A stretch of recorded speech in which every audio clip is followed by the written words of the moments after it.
Welcome to education bank. आज हम future continuous tense के बारे में पढ़ेंगे, जिसको हम फ्यूचर प्रोग्रेसिव टेंस भी कहते हैं। इससे पहले हम दोनों कंटिन्यूस टेंसेस को पढ़ चुके हैं, प्रेजेंट कंटिन्यूस और पास्ट कंटिन्यूस, और तीनों इंडेफिनिट टेंसेस को भी हम पढ़ चुके हैं। तो ये हमारा टेंसेस सीरीज में हमारी ये छठी वीडियो हो गई। आज हम फ्यूचर कंटिन्यूस के स्ट्रक्चर और उसके यूज़ के बारे में, फंक्शन यानी यूज़ के बारे में पढ़ेंगे कि इसको किस सूरत हाल में हम यूज़ कर सकते हैं। देखिए इसका बेसिक फॉर्म या स्ट्रक्चर क्या होगा। सब्जेक्ट के बाद विल, उसके बाद बी, और उसके बाद आईएनजी फॉर्म ऑफ वर्ब, जिसको हम प्रेजेंट पार्टिसिपल कह सकते हैं। एग्जाम्पल देखिए, tomorrow at this time I will be taking my English language exam. दूसरी example interrogative sentence, will you be coming at the party tonight.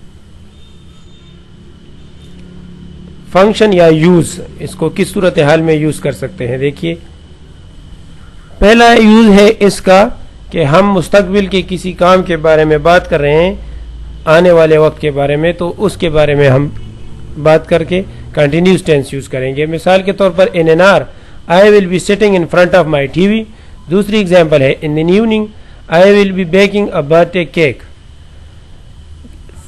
दूसरी यूज है इसका कि हम गेस करने के बारे में, किसी चीज़ के बारे में हम पेशन गोई कर रहे हैं, तो वो भी हम इसी टेंस में करेंगे। मिसाल के तौर पर he won't be coming any time soon, he still at the office.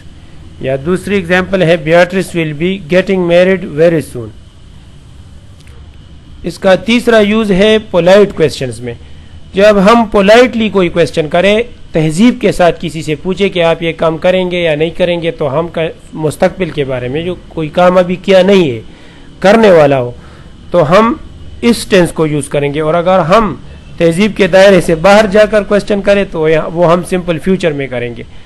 मिसाल के तौर पर स्क्रीन पे आप लास्ट में जो दो सेंटेंसेस है जिसको हेडिंग दी गई है कंपेयर, आप वो पढ़ें। Will you come home. Will you come home का मतलब है I want you to come home, यानी आपको घर आना चाहिए। इसमें एक सख्ती और खुशकी पाई जाती है इस जुमले में कि आप किसी को मजबूर कर रहे हैं कि वो आ जाए। और अगर आप अखलाकी तरीके से कर्टेसी के साथ सवाल करें कि will you be coming home, क्या आप घर आएंगे, तो ये इंतहाई मुहज़्ज़बाना अंदाज है। इसके सामने लिखा गया है ब्रैकेट में I just want to know, मैं जानना चाहता हूं कि क्या आप आएंगे। तो ये पोलाइट क्वेश्चंस भी हम कंटिन्यूस टेंस में करेंगे। ये भी आप याद रखें कि नॉन कंटिन्यूस वर्ब्स जो हैं, जो स्टेट वर्ब्स हैं, उसकी आप कंटिन्यूस टेंस में इस्तेमाल नहीं कर सकते। पहले वाले कंटिन्यूस टेंस में भी हम इस बात को बयान कर चुके हैं। Jain will be being at my office, ये गलत है। Jain will be at my office when you arrive. ये बीइंग जो है, बी बीइंग, ये स्टेट वर्ब है, इसलिए ये इस तरह यूज नहीं कर सकते। नेक्स्ट यूज होगा इसका एडवर्ब प्लेसमेंट। एडवर्ब प्लेसमेंट हम इसमें किस तरह कर सकते हैं। एडवर्ब्स है always, only, never, ever, still, just, etcetera. Examples देखिए, you will still be trying to finish the test when the bell rings। इसके साथ will you still be waiting for her when her parents arrive, और I will always be waiting for you because I love you। Questions और negatives किस तरह बनाएंगे। Questions बनाएंगे will, उसके बाद सब्जेक्ट कोई नाम हो या आई, वी, यू, दे वगैरह, प्रपोजिशन हो, प्रोनाउन हो या नेम हो। इसके बाद ऑक्सिलरी बी, और फिर वर्ब की आईएनजी वाली फॉर्म। देखिए examples, will Mark be playing football at 6 PM, will you be using the screwdriver. Negative sentences बनाने के लिए विल के बाद नॉट इस्तेमाल करते हैं। सब्जेक्ट के बाद विल, उसके बाद नॉट, उसके बाद बी, और फिर principal form of verb ING के साथ, यानी विल और बी के दरमियान में नॉट यूज करेंगे। एग्जाम्पल्स देखिए, we won't be having supper tomorrow before 8 o'clock। दूसरी एग्जाम्पल्स है I am not going to be learning English tomorrow at this time. और थर्ड एग्जाम्पल है John won't be sleeping now. अब इसकी tabular form में आप इसकी स्ट्रक्चर देखिए।